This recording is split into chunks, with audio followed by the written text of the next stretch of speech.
일 잘하는 사람인 줄 알았는데 사실은 이것 때문에 오히려 팀의 효율을 갉아먹고 자기 자신도 지치게 만드는 사람들이 있습니다. 당신은 혹시 이런 사람을 만난 적이 있나요? 아니면 혹시 스스로가 그런 사람이 아닌지 불안하신가요? 오늘 우리는 이 일터에서 당신의 에너지를 고갈시키고 심지어는 당신도 모르게 통제하려는 가스라이팅의 숨겨진 얼굴과 그 해결책에 대해 이야기해 볼 겁니다. 최근 몇 년 사이 가스라이팅이라는 단어를 많이 들어보셨을 겁니다.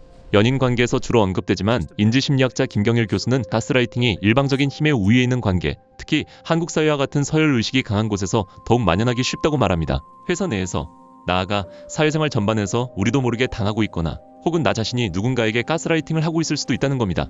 그렇다면 일터에서 당신의 효율을 떨어뜨리는 이 교묘한 가스라이팅은 어떤 모습으로 나타날까요? 첫째, 바로 무기력을 전염시키는 사람들입니다. 김경일 교수는 퇴직을 앞두었거나 커리어의 하락세에 들어선 사람들이 종종 해봐야 소용없어, 우리 조직의 미래는 뻔해 같은 말들을 친절하게 포장해서 후배들에게 전파한다고 지적합니다. 겉으로는 조언처럼 보이지만 사실은 자신의 불안을 타인에게 전가하며 변화와 새로운 시도를 막으려는 무의식적인 시도라는 거죠. 이런 사람들은 대체로 권위자, 보호자, 협력자 중 한 가지 가면을 쓰고 나타나는데 특히 보호자의 가면을 쓴 경우가 많아 그 의도를 알아차리기 어렵습니다. 다 너를 위해서 하는 말이야, 나니까 이렇게 다 알려주는 거야 같은 친절한 말 속에서 우리의 시도와 도전을 꺾어버리는 겁니다. 둘째, 타인의 자존감을 깎아내려 자신을 높이려는 사람들입니다. 정신과 전문의 유상원 원장은 남을 무시하는 사람들의 공통적인 특징으로 공감 능력 부족, 낮은 자존감, 그리고 상대방을 지배하려는 성향을 꼽습니다. 이들은 자신의 말과 행동이 상대방에게 상처를 줄 수 있다는 사실을 이해하지 못하거나 남을 깎아내리면서 상대적으로 우월감을 느끼려 합니다. 특히 힘의 불균형이 있는 직장이나 가족관계에서 이런 행동이 자주 나타나는데 무시당하는 사람이 위축될수록 더욱 심하게 무시하는 악순환이 발생하기도 합니다. 이런 상황에 계속 노출되면 우리는 스스로의 능력과 판단에 의심을 품게 되고 결국 업무 효율성은 물론 자기 효능감까지 떨어지게 됩니다.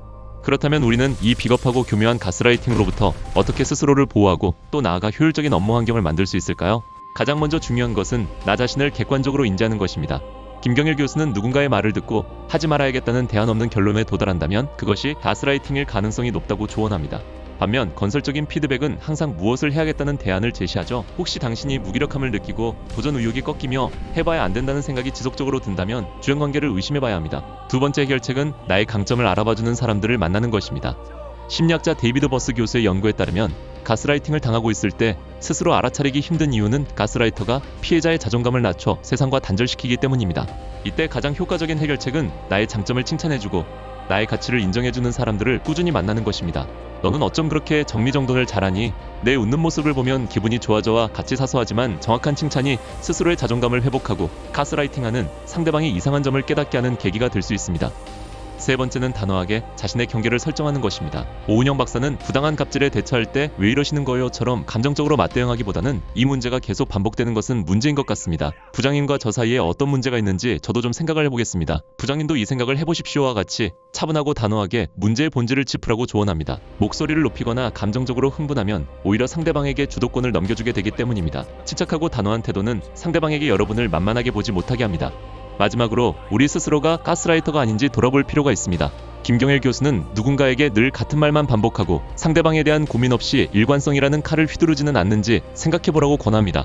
특히 선배 입장이 있다면 조언을 하기 전에 너에게 할 말이 있다, 이제 조금 불편한 소리를 할 거야처럼 자신의 의도나 경고를 먼저 알리고 충고하는 것이 중요합니다. 감정을 먼저 던지고 자기 입장을 합리화하는 것은 비겁한 의식이며 가스라이팅적인 대화가 될 수 있다는 것을 명심해야 합니다. 일터는 우리의 꿈을 펼치고 생계를 이어가는 중요한 공간입니다. 인간관계에서 오는 감정 소모가 과도해지면 결국 우리의 일과 커리어에도 부정적인 영향을 미칠 수밖에 없습니다. 오늘 말씀드린 특징들을 되짚어보고 스스로의 주변 관계를 점검해보세요. 그리고 당신의 효율성을 갉아먹는 관계는 과감히 정리하고 당신의 성장을 돕는 사람들과 함께 하시기를 바랍니다. 오늘 영상이 도움이 되셨다면 구독과 좋아요, 알림 설정까지 부탁드립니다. 여러분의 건강한 업무 환경과 성장을 항상 응원하겠습니다.